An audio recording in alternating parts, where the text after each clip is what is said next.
kind of the titling of this session, is how communication is so key in our interactions, whether they're positive interactions, challenging interactions, why it's really important to really tap into the different ways that we communicate, and additionally, how our personality style can dictate how we communicate with others. So thank you for sharing that. And thank you all for putting those responses in the chat. And like you said, starting with a nonverbal communication, like a smile or a wave, and then into that verbal space. So thank you for sharing.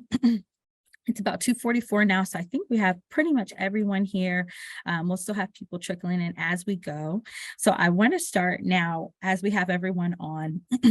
This presentation, we're going to touch on why communication is so key, the importance of communication, and also the DISC personality styles, which kind of helps us to communicate with others, and also how to best tell people how to communicate with us and with our students, understanding how different communication styles dictate different responses. So we're going to start with a poll now. Pop it up here. How many of you are familiar with the DISC personality traits? So if you see the poll on your screen, just click a quick yes or no, just get a tally, try to see where everyone's prior knowledge is landing. Thank you all for answering so quickly. We're about halfway, half of the responses. Numbers are climbing up there. If you're unable to respond to the poll, you can pop your answer into the chat, or if you're in a large group viewing one screen, you can kind of, talk amongst it with yourselves. We'll give about 10 more seconds before I end the poll. And the question is, how many of you are familiar with the DISC personality traits? All right. I'm going to end it here. We got about 167 responses, so thank you all for that. As we end the poll, we're going to share the results here. So we have about 17% of you who are familiar with the DISC personality traits, and then 83% of you who are not. So for those of you who are familiar, I hope you can take something new away from this presentation. And those of you who are not, I'm excited to discuss with you those personality traits. I am not the expert, but I do hope to be able to give you some tools and tips to be able to take away your better understanding of the DISC personality trait. Let's close this out here. I'm going to start sharing my screen. If you guys could just give Nicole a thumbs up if you can see my screen, because I will not be able to see with you guys.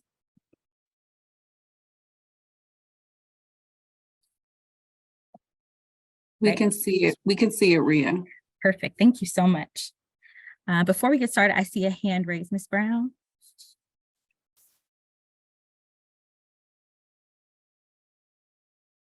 Oh, maybe that was accidental. Okay. So as we stated, communication is key. This is a presentation about the importance of communicating with others and understanding your communication style. So today we kind of I touched on a bit what the agenda will be covered today. We're going to talk about the DISC personality styles, what the DISC is, which one you identify with most, some tips and tools on how to communicate with each of those personality traits, and then the 5 C's of communication and the importance of effective communication. So as we kind of roll into this, we took a poll and we found out the majority are not quite familiar with the DISC, but we can discuss it now. DISC is a personal assessment tool used to help improve teamwork, communication, and productivity in the workplace. So this is something that we can use when communicating with our peers, our supervisors, our students, our parents, anyone that we come in contact throughout the day, and give us a little more insight on how to best communicate. So just off face value, the DISC stands for dominant personality, influencer, conscientious, and steady. So just based off of what you see on the screen, just based off of dominant, influencer, conscientious, and steady, without any other information, I'm going to share a poll. I want to know what you think you identify with before we dive into what those personality traits really mean. So just off of face value, would you consider yourself to be something who's more of a direct or dominant communicator, more of a steady communicator, influential or influencer, or conscientious. And I'm interested to see what you personally, just based off of those words, what you identify with, and then we can dive a little deeper into what kind of goes behind those traits, what adjectives you most identify with, and it may change. So right now we've got conscientious in the lead. It's like a race here. I think dominant or direct is gonna be the top one, and then conscientious kind of slips through. Thank you for getting your responses in. I'm gonna end the poll here just for the sake of time. So no real huge front runners. I'll share the results here. So we've got most people identify as conscientious. Next up, direct, influential, and steady. So it's really interesting. I think when I first see these terms, I think I'm a direct or dominant communicator, but then oftentimes I think I'm a steady communicator. I'm a people pleaser. So sometimes I like to communicate in a way that can best work for everyone else. So when we move over to this next slide, we'll be able to see if some of these adjectives match who you are.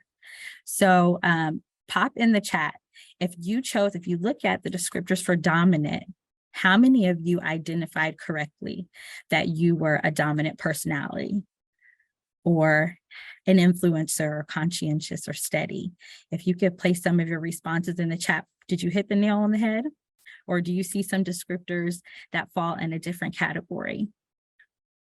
And you can pop in the chat and you can unmute yourself as well if you want to share.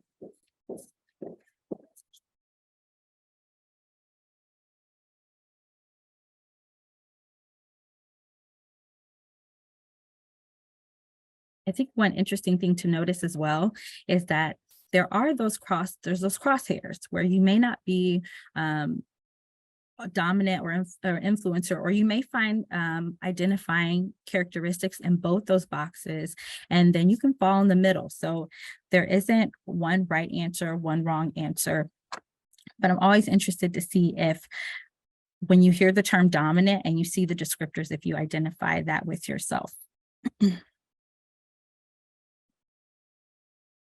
So with that information, as we move on, a lot of questions kind of come to mind when you think about your DISC. And one of the questions that I get most often, or that we find most often, is, can my DISC change over time? And the answer is yes. The DISC can definitely change over time. You may find yourself as a person who is more conscientious, needs more, not much of a risk taker, needs lots of information, needs lots of questions answered. And over time, you may become more of a dominant or direct communicator who is okay with risk, doesn't need to answer many questions, just dives head in. So definitely your DISC can change over the time. I'm going to ask you to put in the chat or unmute yourselves in response to this question. What factors might influence your DISC?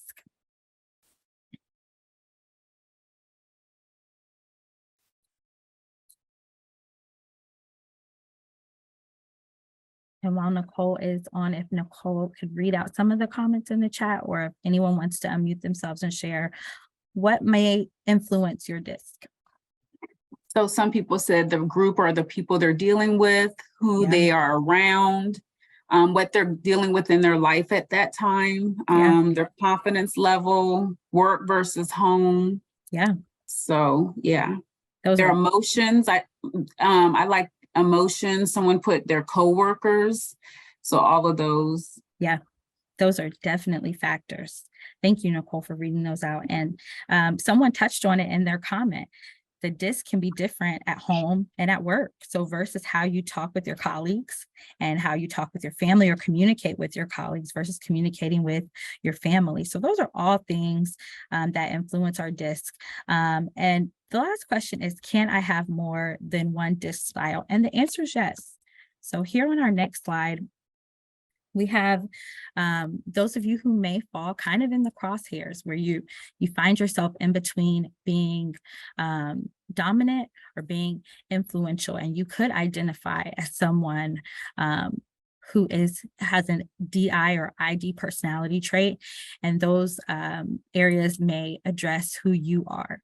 So always just keeping in mind with that basis of understanding that there are different personality traits or different ways that people like to be communicated with. And with that being said, we can talk about how you communicate with those styles and how you receive communication from those styles. So those of you may have identified as a dominant personality trait, or know someone in your personal or professional life who dominates in conversation. So sometimes some tips, what you can do best to communicate with those people is just to get right down to business. Be prepared for follow-up questions, expect them to be decisive and blunt. But in knowing these things, avoid taking their bluntness or questions personally. Oftentimes people who have a dominant personality trait, their bluntness means they just want to cut to the point, cut to the chase. There's no personal attacks often in this communication style, but if you're a person who doesn't communicate that way, you could take it that way and internalize it. Also, someone who's dominant may have challenges if promises are made but not met. So when communicating with people like this, including students, I'm sure you can all think of a student or colleague that comes to mind who really struggles when promises aren't made or the schedule changes, when things happen, when things are unexpected, and that you can't deliver on what you told them you would do, and they react unfavorably. This isn't because it's a personal reaction to you as an individual. Their communication style just doesn't allow for them to have much space for that adjustment. Also, someone who's dominant, and we can probably think of a coworker, a student, or a parent who doesn't open up much. They don't share very much, and they may seem standoffish. They may seem like they're not open to new friendships or new conversations, but oftentimes that person, it's just not a part of their communication style. So when we're interacting with parents, staff, and colleagues, just remembering that someone who doesn't communicate openly or share personal things about themselves could just be a reflection of their personality style, and allowing for space for them to open up in ways that are most comfortable for them. Amen. That was excellent. That was excellent. Thank you. I think I hear Pastor Coach. I knew that was you. I didn't even see you, and I knew it was you. Thank you. The next one we've got. Get to the point. Yeah, getting to the point. And that's, I've read that about the personality traits and realized that might be me. I'm a person who I want to know what's happening. I want those promises to be met. And it depends on the day. It could be when I'm feeling stressed. I know my son, he's only 6, but he 100% has a dominant personality. He is a need to know guy. And oftentimes as adults, it's hard for us to engage with a student or a child who has a very dominant personality or has a very direct way of communicating. We take that as a sign of disrespect. But oftentimes those children just know what they want to say, what needs they need met, and it's not disrespectful. So I think I found that space to navigate in as a parent. And also when working with children, is understanding that that's how he communicates. He's not being disrespectful. He's not being difficult. It's just his need. And I have to meet him where he is. And that's what we have to do when we're in the classroom, when we're working with others, is taking a step back and understanding this student may just need answers to their questions right now. Their anxiety may not allow for them to wait and see. Their patience may allow, they may be anxious about the next step. They may want just a clear yes or no answer. And as the adults in the space, we have to be able to provide them that and meet them where they are. The next personality trait is an influencer. Oftentimes, approaching these people, you'll do best if you kind of lighthearted, humorous, you put the details in writing, a lot of verbal conversation, just because they're such a lighthearted person and want to talk about their daily life and the activities they're doing. After your conversation, they may still touch base with you again and say, hey, can you remind me what we were talking about? Can you remind me what was due? So one of the tips or tools to work with these types of personality traits is follow up the conversation with that person with an email or with a text message if they're a personal person in your life, because although they may have forgotten what you discussed, it's not because they don't care. It's just because they were wrapped up in the moment. So oftentimes these people can be super joyful, super optimistic, even in moments where you don't think it calls for it, but that's just how they operate. Another tip or tool to avoid is talking down to them just because they're very excitable about something, and in a serious moment that you're not excitable about, you do not have to shut them down. That can often lead to someone closing off or feeling pushed away. You want to give them the freedom to express their ideas and emotions. And I know staff, we often encounter students who are you see them in the hallway after a long weekend and they're so excited, even though you're running behind, you spilled your coffee in the car, your computer's not working, the bell just rang, and this student wants to tell you about every single thing they did on the weekend. And it's our nature to say, you know what, you got to get to class, you're late, tell me later. In that moment, if you can, make space for that student who's really excited to be able to talk to you, express themselves, and be able to start their day off in a really positive way.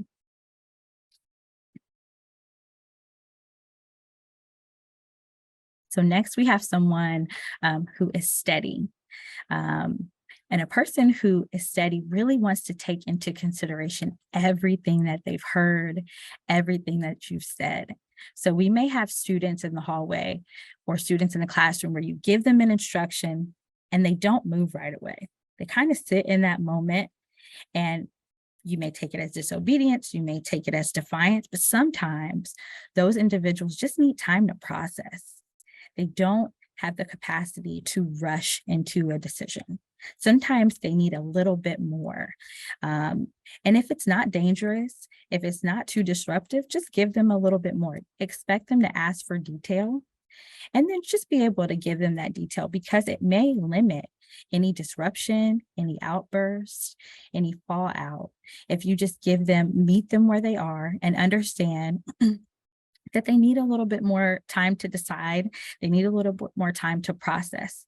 And I know there are a lot of students, especially in our higher grades, high school and middle school students, who, when given an instruction, they're very hesitant to do so. And some students could be displaying defiance. Others just need time to process. And just dive in a little deeper to understand what's the opposition? What's standing in their way? How can you help them? How can you walk them through their next phase? And lastly, we have conscientious. So this person needs a lot of details up front. This person needs clear explanations, but they can work independently. They don't need a lot of micromanaging. They don't need a lot of follow-up questions or answers. They just want to do the work. They may follow up with you, but they need the space to work on their own. They often take feedback as criticism. So you may encounter a student or a family member who say, your child, they're tired when they're in class. They need to get more sleep at night.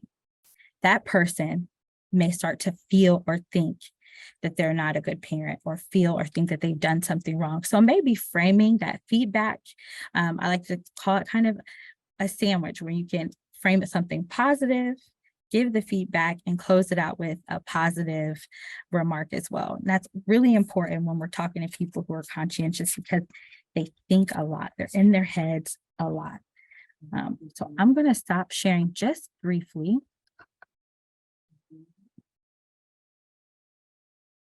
And give space. So now that we've kind of gotten to review a bit of the person, I see in the chat, some people are saying, wow, that's totally me. I really hit the nail on the head. So if anyone cares to share just briefly, once you've identified your personality trait, how accurate are those descriptions about how people should communicate with you best? Ms. Diane, I see you raise your hand. I thought it was maybe steady. In fact, I saw all the different categories had me in there, but mostly it's conscientious. Yeah. And do you find that it's helpful for people to communicate with you in those ways? Yes. Yeah. Yeah. Thank you for sharing. Yeah. That is awesome. Anyone else like to share? I would. Yeah. Is that Um, Miss Ramsey? yes, ma'am. Yes. I am in the attendance office at Mifflin High School. And I'm not sure what I am. I'm a little bit of all of those. Yeah. Not gonna lie. You pick one, it just kind of all comes together. But I had a student come in with a father today, and I'll make this quick. And once we got done having our truancy meeting, I said, "Can everybody leave?" And she and I just sat down and had a conversation. Yeah. And it was amazing.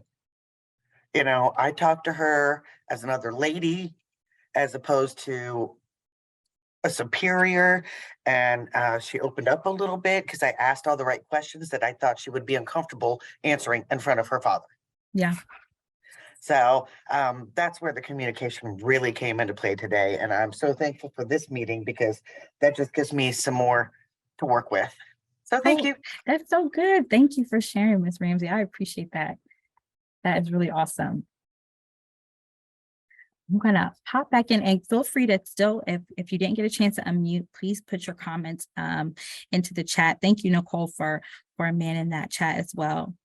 I'm gonna jump back into just one more. We've got 2 more slides, and then we're going to do a breakout room for about 10 minutes and then close out your day. The time is quickly approaching on us this afternoon. So yes, Ria, Nicole. Mhm. really quickly, we have several people that are just saying how wonderful this information is, and will they be able to get a copy of that? And I just wanted to provide you with that feedback really quickly. Yeah, thank you so much. I do appreciate it. And I'm more than happy to share this content with you all. And we will also, the session is recorded. So Nicole and I will work to get this up on the CCS YouTube page as well, so that you can view it later. But I will definitely email out this content to you all. So thank you for that feedback. I'm going to pop back into this slide really quickly and move on to the next. So there's so many aspects of communication that we have to take into account. And one of them I really like are the 5 C's of communication. It's my favorite. And it doesn't have to be one that you have to stick to. There are the 3 C's, there's 7 C's, there's all these different experts who talk about the best ways to communicate. Identify with this the most, and I just encourage you to explore on your own, which might work for you. But the 5 C's to best communicate with anyone. 1, you want to be clear. Make that objective as clear as possible. Be concise. So keeping that request direct and simple. I know if you're a boy mom, even a girl mom, if the request has too many steps in it, one of those steps isn't getting done. So keeping the request or the question as direct as possible, and be compelling in your response and your communication. Students especially can tell when you're making a request out of anger or out of carelessness. So if you seem frustrated and you don't seem like you care and you're disconnected, communicating them is going to be really difficult. Additionally, be curious. So when you find someone or a student, staff member, or a parent even resistant to your request, inquire about what may be the barrier for that person. And be compassionate, because if this person does decide to be open and be vulnerable and share what's the holdup for them, being compassionate in that moment and holding a safe space for them. Oftentimes, I know we all have a parent, a student, a colleague who we're connected to, and they feel open enough to share with us. We want to try to cultivate those relationships with the staff and the students that we engage with as well. So being curious is really, really important. I use an example when I worked as an MD instructional assistant many moons ago. I had a student in the classroom who every time the door opened, he was turning from his seat or up out of his seat. He wouldn't sit down. Even if we said, I need you to sit down, write your name on your paper. I need you to sit down and read this book. I need you to do every time if the door opened or shut, he couldn't follow that instruction. So in my communication, I had to be curious. And sometimes you won't use all 5 steps. So sometimes you can be clear in your communication. You can be concise, you can be compelling, and then that still doesn't work. You want to continue to move on through those steps and see where you find success. So in my communication with him, I found success in being curious. And in that curiosity, I found out that he had trouble with his back being to the door. He had traumatic experiences at home and as a child where a door or a closet was a form of punishment. So being with his back to the door, open and closing, people walking behind him, gave him anxiety, really triggered a PTSD response for him. So it wasn't about the work. It wasn't about not being able to do it. It wasn't about defiance. It wasn't about my request.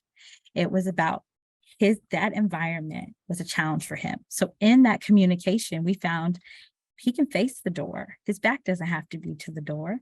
He can stand in a corner of the room or a space in the room where he felt safest. And in that communication, extending that compassion to him, we were able to help him be successful instead of labeling it as a behavior issue or an issue of defiance. So we went over a lot. So thank you for just being so engaging in this time. We want to just quickly review our 4 personality styles: dominant, influencer, steady, conscientious. And I encourage you to take the DISC assessment online as well. And it gives you kind of a deeper dive. Also the Myers-Briggs assessment, I'm sure we've all taken at some point or another to help us better understand our personality and how we communicate.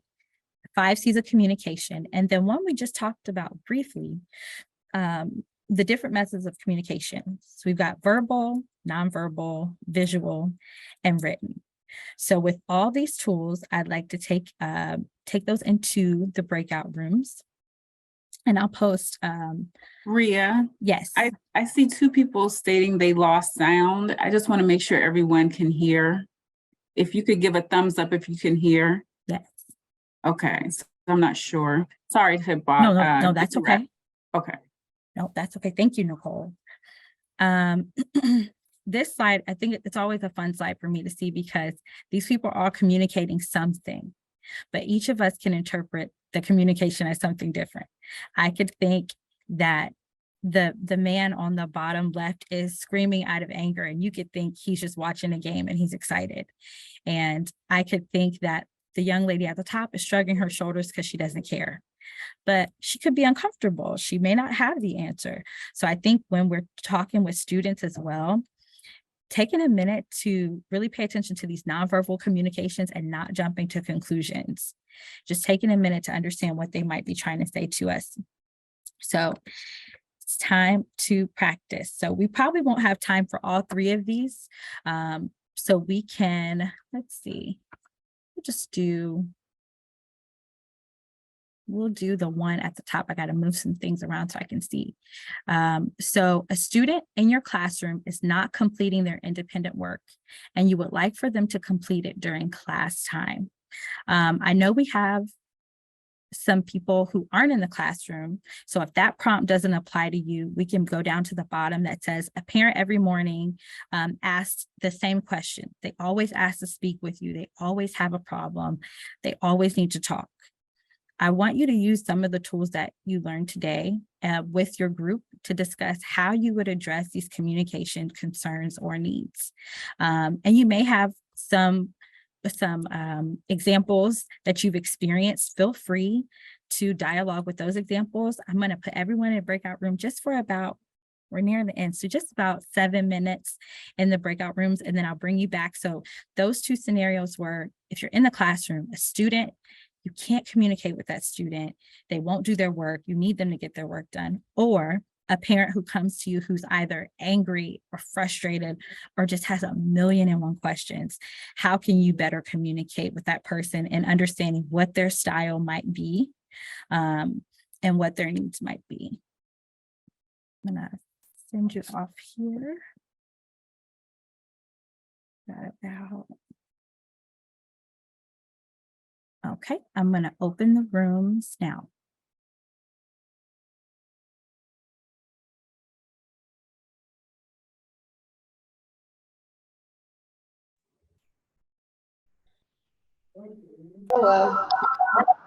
I mean, they literally said nothing at Hi. Hello. Hello, as you all are, the breakout rooms are closing, as you're all coming back, I realized that some people were in rooms where the participants' volume may have not been working. So if you do have something that you'd like to share out individually, that's fine as well. I just ask that you raise your hand so I can make sure to mute anyone else so we can hear you clearly. I think everyone's back in. So I'd like to take just about, let's say about 2 to 5 minutes to just share out if you'd like to, what you discovered about your communication style in your room or any solutions that you came up with. I see Ms. Deborah Poindexter's hand up. And if you're not muted, if you could mute yourselves, please. Okay, did you want me to mute myself? No, Ms. Deborah, you can, I mean any additional people whose cameras are not muted. Okay, my device will power off in 2 minutes. And I just wanted to, I had wrote in the chat, I had started writing in the chat about the parent who consistently asks in the morning the same question. And I just wanted to reinforce my answer as being that, you know, I would just make it clear to her that nothing has changed, you know, pertaining to like the homework folders, dismissal time, bus schedules, and what have you, and make it clear to her, and, you know, asking her why, you know, it's so difficult for her to understand. And then, you know, just engage in a conversation and try to be clear as to why, you know, the miscommunication is happening with her. And maybe have someone else speak to her as well. Thank you, Ms. Poindexter. That's really great insight. So it could be, like you said, just continuing to reiterate to the parent that nothing's changed, being patient with them, even offering someone else to express that or convey that messaging. And then often using a written communication as well. So someone who may verbally digest what you say in the moment, and then as soon as they get home, what did they say? What did Miss Deborah say to me? So maybe following up that conversation with an email, but that your feedback is awesome. I saw Kenyatta's hand raised. Yeah, I was just gonna say, me and my group, we spoke on the parent that came in. And it was a general consensus in my group that we were gonna allow that parent the time and space to speak because they want to feel like they're being heard as well. And then that's when we can use our listening ears and, you know, regurgitate back what they said, and then we'll go to finding a solution to the problem. But we want to let them feel like they're being heard, so let them get it out, because adults need somebody to talk to as well. That is so right. That is so right. Thank you, Kenyatta. They need just as much space to, you know, share what they're feeling too. And that may be just the thing they need, is just getting it out and moving on. So thank you for sharing. Ms. Chilton? I have some suggestions as a parent. Is also I work for the district. It is a communication, let's say, teacher and students. In America, we have a multicultural background, is whatever. For example, a lot kids, they speak at home another language, but they're educating the English and integrating everything through the school, and immediately they can integrate, they can improve language. In America, we know teachers, they say sometimes, look to my eyes when they talk with the kids. Yeah. Some cultures is honesty, because the kids, in order to respect the adults, their culture, if they see face to face, that means they don't respect you, they challenge you. Identical. Their culture is, I'm sorry. they look down. Tomorrow I work. No, it's not. Yeah, tomorrow. that I really appreciate that Thursday, I perspective. work They look late, down, so that πρέπει means να they πάρει την respect Ελένη από το somebody. Yep, I got it. Yeah. I do appreciate that perspective because I didn't think about it from that lens. In some Yeah. cultures, it may be disrespectful to make that eye contact. So a Yes. student who a teacher is demanding eye contact, that may not be culturally appropriate Yeah. for a child to do that. So that is a Yes. different lens. And then the language barriers as well. Also understanding how our students communicate and the best way to communicate back with them. So thank you for that. We've got about 4 minutes. I'm going to take 2 more. You also in order to communicate the kids, that kids who bilingual, mostly they speak at home other languages. Sometimes the teachers, what it means, how are you in your language, and then write down. Even the investigate, some kids, they tell you bad things. Yeah. So ask adults. So if that's a good word, next time, if you talk with their own language, they respect you more. They think you are a member of their family, and then you Yes. get their mind. Yes. Thank Yes. Thank you so much. I do appreciate that feedback. We'll take 2 more, Ms. Chilton and then Jasandra, and then we're going to close out here.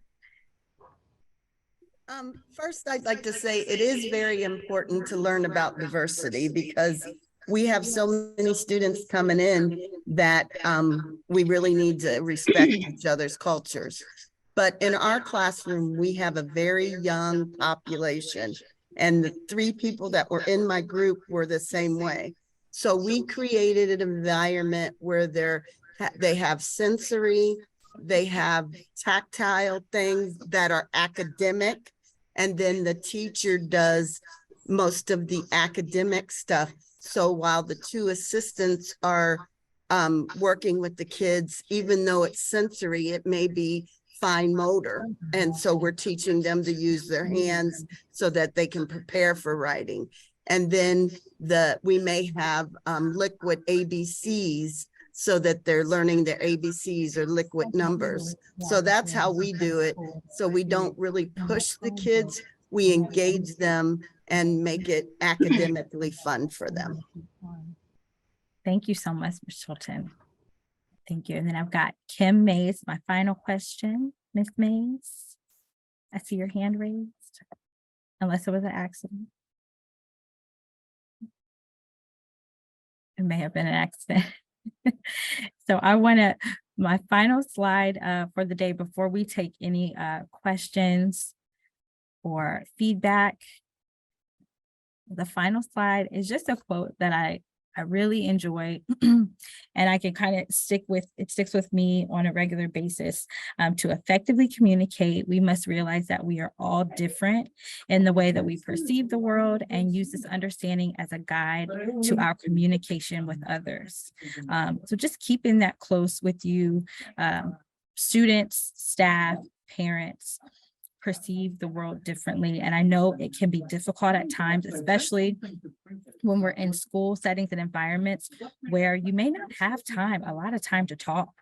It could be high energy, it could be dangerous, it could be volatile, it could be stressful, and there may not be that moment to pull someone to the side and talk as long as you need to, but just taking that minute to meet that student or parent where they are and understand how they may be perceiving the situation differently than what it is, and it could really help alleviate some of those communication barriers. As we close off, I want to leave you with my contact information.